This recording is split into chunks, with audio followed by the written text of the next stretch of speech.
based on a number of public statements from them and a handful of meetings where they've appeared publicly and talked about their plans. We've had to, we know very little about what it is that they want to do. What little we know is the size, the basic process by which they produce the taconite. But we don't know where the wastes are going to go exactly. We don't know how much wastes are going to be produced. We're missing a lot of technical information.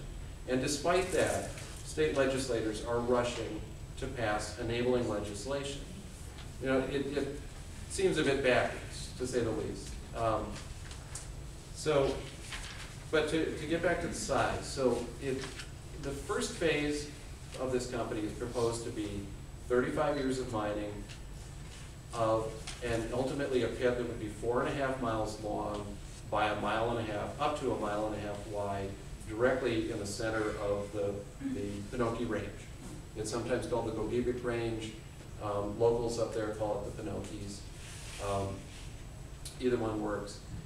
I tried to do a quick Google map estimate of just how big that would be if you overlaid the size of the open pit on top of Janesville. Janesville's a little over somewhere between 4 and 5 miles wide at the widest, going right through the center of town. And then if you imagine going 1.5 miles in either direction from the center of town, and then digging a pit 900 feet deep, chucking all the waste overboard, all of the waste rock that isn't of economic value, that has to go someplace, and then also processing the ore on site, shipping off the taconite pellets, but also producing powder fine waste tailings that also have to be disposed of permanently, safely, forever. And here's the thing, it's never been done. Minnesota and Michigan have operating taconite mines currently. There are 2 run by Cliffs Natural Resources, used to be Cleveland Cliffs, in the Upper Peninsula. And there are 7 operating taconite mines in Minnesota, plus an 8th plant that is reprocessing old tailings. Tailings from a former mine that still have enough iron ore in them to be reprocessed. Those 10 plants, just in the last 10 years alone, have amassed over $10.5 million in fines from violations and stipulations and cleanup orders, just in the last 10 years. That should tell us a lot about the state of the art of modern taconite mining. And yet, the proponents of this proposal, as well as the proponents of the enabling legislation, are citing Minnesota and Michigan environmental laws as examples for us to follow. If Minnesota and Michigan can't get it right, what are we doing? Why are we considering this, let alone considering gutting environmental law for this to move forward? Again, seems completely backwards. I'm sure Representative Kolsky could chime in about just how backwards some of her colleagues are. I won't put you on the spot. We think they're pretty backwards. How's that?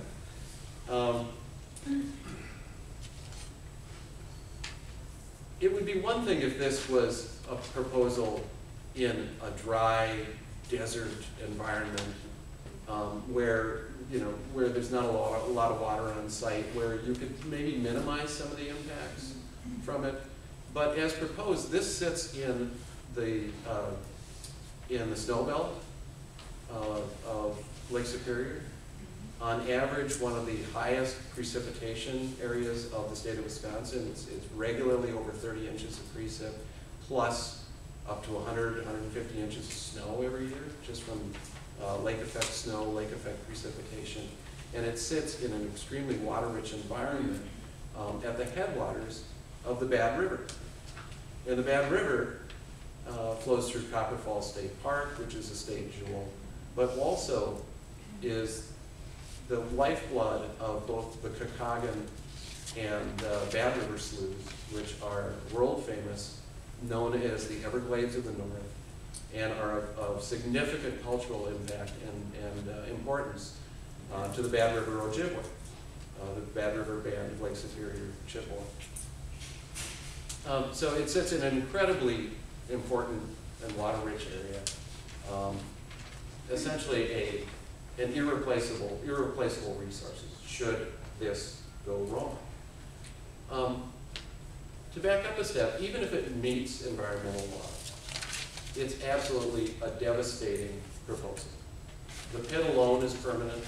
The wastes must be handled safely forever. Just to operate the mine itself during the operational phase will require significant groundwater pumping that is going to draw down groundwater supplies for miles and miles around the site. And here again, we're basing our understanding of what's likely to happen on what is happening in both Minnesota and Michigan, and what has happened with other open pit mines of any sort. In a water-rich environment, you have to keep them dry, to keep the miners safe, to keep the equipment from being flooded out, to actually perform the mining. And dropping a 900-foot open pit into this ridge line is going to definitely impact and intersect groundwater there. And as well, the Pinocchis are the water source for the city of Ashland. The city of Ashland gets its water from artesian wells that are fed from the uphill Pinocchi Range. So it has a real impact. It also tells you why residents of Ashland County and the city of Ashland itself are opposed to the proposal, whereas Iron County folks right next door, who aren't subject to the impacts of the proposal, are all for it.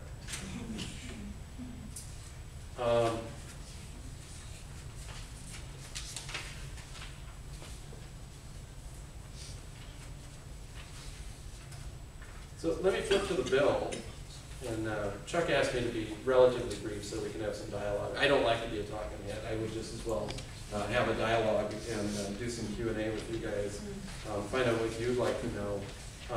Like I mentioned, taconite mining is not a safe form of mining.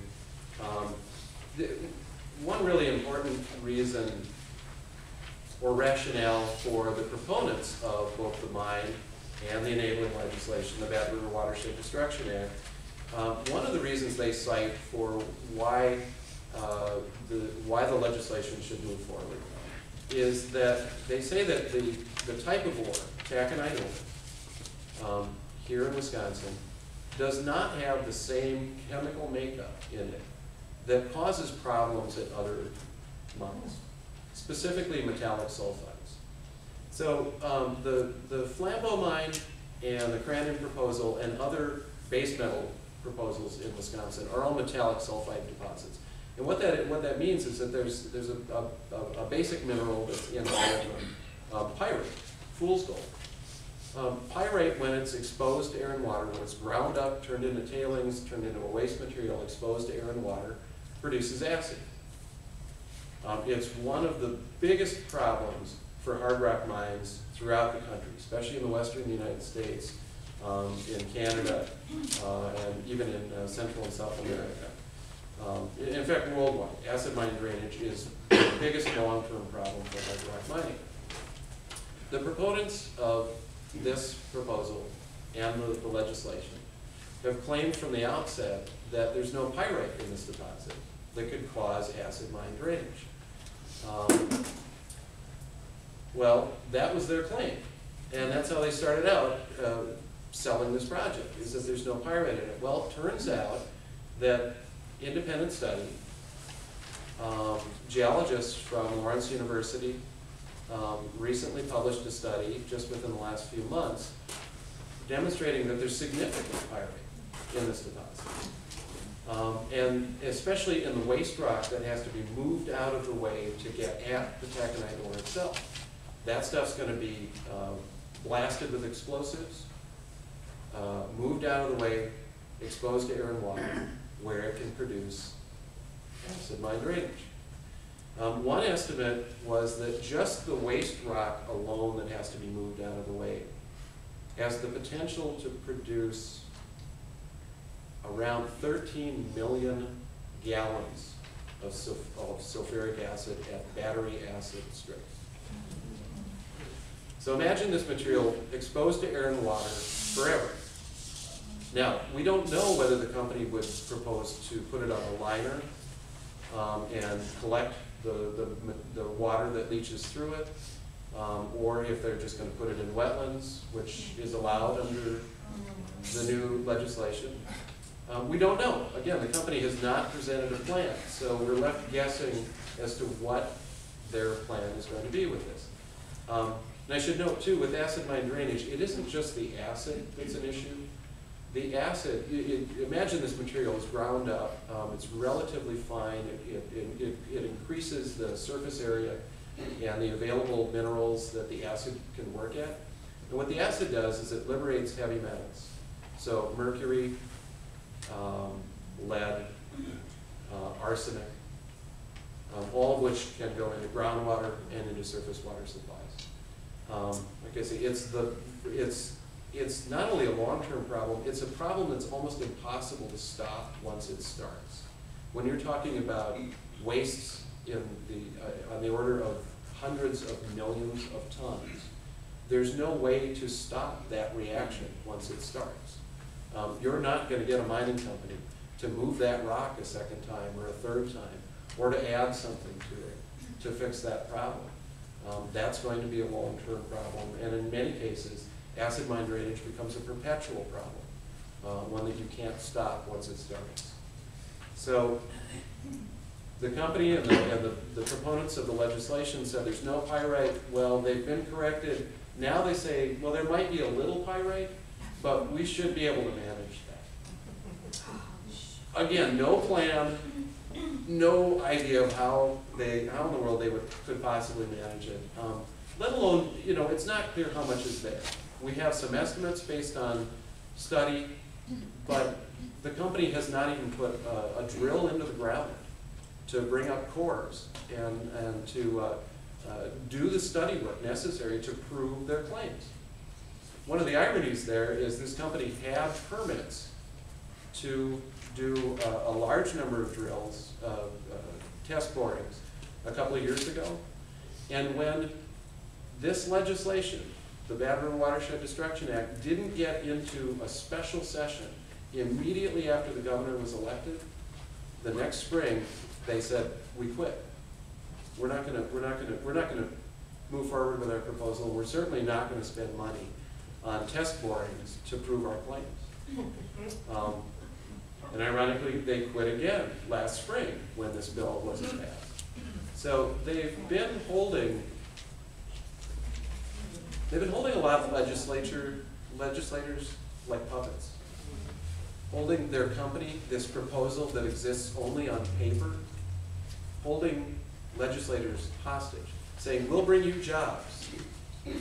We're not going to tell you exactly how we're going to do it, other than if we get this wonderful legislation that lets us do anything we want. If you let us do anything we want, then we'll bring you some jobs. But we're not going to give you anything on paper to prove our claims, prove our claims about the safety of the proposal, let alone prove the claims about how many jobs it can bring. So a lot of rosy forecasts, a lot of nice-looking numbers, a lot of things that are just enough for some legislators to hang their hats on, but no real data to support their claims. So all of this from a company who's never even mined taconite ore to begin with. It's a company that only exists on paper, but its owners are coal miners. Now, they have some experience strip mining, certainly, but they've never mined and processed iron ore into taconite pellets, as proposed so far. So let me just get to the bill, and then I'll stop there and we'll take some questions. Did everybody get a handout? So this is just to give you a little bit of reference. It's not exhaustive by any stretch, and let me tell you, if you want more information, I think one of the best things to do on the very end of this is a list of of great resources. There's a lot of great organizations working on this. Working on this issue, on this topic, from the Sierra Club to the League of Conservation Voters, Clean Wisconsin, the River Alliance of Wisconsin, Midwest Environmental Advocates, who are a law firm representing the Bad River Band of Lake Superior and Ojibwe. There's a unanimity, if you will, in the conservation and environmental organizations in opposition to both the proposed mine and the legislation. Trout Unlimited, a lot of the fishing groups are coming on board now, realizing, learning what the threats are to the fishery and the habitat up there. On that handout, actually give me one of those back so I know what I'm talking about. So on the very first page, here's just the bullet points on the very first page. So these are just kind of the basic reasons. I think one of the things I wanted to lay out is that even without this legislation, this proposal is so outrageous and is so damaging that even if it met current law, it causes permanent. It's an incredibly bad idea in a very sensitive watershed. And for that reason alone, I would hope folks would oppose it. It threatens so many resources. It threatens treaty rights of the Bad River Band.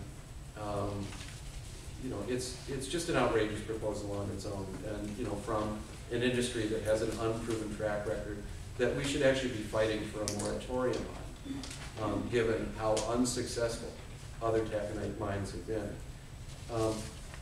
But on the bill itself, written by the company for itself, for a single proposal, you know, that's bad enough. That's outrageous on its own. But then there are some great components to this bill, and let me just highlight a couple more here. So the Bad River Watershed Destruction Act, and you won't have this list, and I have this on our website, but it removes, it exempts this mine from the existing mining moratorium law. We have a mining moratorium law in place that applies to metallic mines, and it applies to metallic mines because of the risks of acid mine drainage. Sulfide, the other mines that have been proposed and operated in the state are in sulfide materials. We learned about the dangers of acid mine drainage when we were working on the Cranberry mine and got the mining moratorium law passed because of those risks from acid mine drainage. Well, these guys have written into this bill an exemption from the mining moratorium law, despite the fact they have the minerals in this deposit that can cause acid mine drainage. So that's a handy little exemption they have. They remove citizens' rights to sue the state of Wisconsin if this thing pollutes illegally. They exempt themselves from our ability to sue them. They've written the law in such a way that they, we'll back up a step. One of the other claims, and this is just a flat lie from the mining industry in support of this project, is that the Bad River Watershed Destruction Act doesn't change environmental standards. That sounds good, right? We should let them go forward. It doesn't change environmental standards. And it's really important how they phrase that, because what the bill does is it exempts them from standards. It gives them exceptions from standards. It may not change numerical standards, but they basically get around the laws that they don't like by exempting themselves from them. So one of the really important ones is current mining law does not allow them to put wastes into wetlands, into navigable waters like streams or rivers or lakes. It's just flat prohibited in current mining law. These guys get around it by saying, by giving themselves an exemption to it that lets them put mining waste into wetlands, lakes, streams, if they create wetlands somewhere else. In other words, it allows them to destroy whatever they want on site as long as they mitigate it by creating wetlands somewhere else. Wetlands that don't even have to be in the same watershed, let alone. And this, you'll have to, maybe I can, I don't know if you want to pass it around or just come and look at this afterwards, but the project site has, this is the proposed pit itself, 4.5 miles wide, up to 1.5 miles wide, or 4.5 miles long, up to 1.5 miles wide. They've leased 5 miles of land from Iron County for the processing plant, the mine wastes themselves, and you know, any other facilities. If they need power generation on site, if they need you know, whatever facilities they might need. There are, just in this 5-mile zone of the land that they've leased, there are 815 acres of wetlands. Our assumption, and they're high quality wetlands, they feed, in the case of the Tyler Forks River, it's a class one trout stream, the Tyler Forks. The Bulgus Creek is a class 3. The Tyler Forks River feeds the Bad River north of the deposit, and meets the Bad River at Copper Falls State Park and then heads on up to Lake Superior. It's hard to see on this thing, but the point is that all of those wetlands are threatened. So not only do you have an open pit that is drawing down a lot of groundwater and causing they're basically allowed under the bill to draw down as much groundwater as they need to for as far as they need to, which causes impacts to these wetlands, a secondary impact, if you will. But they're simply allowed to destroy these other wetlands as needed.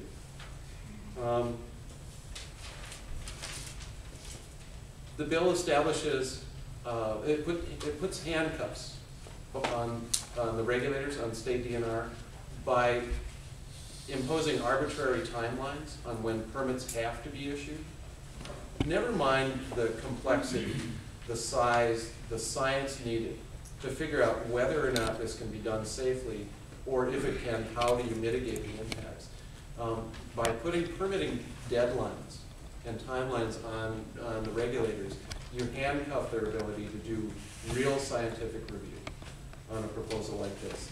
They further handcuff the regulators by capping the total amount of money that the state can spend for environmental review at $2 million.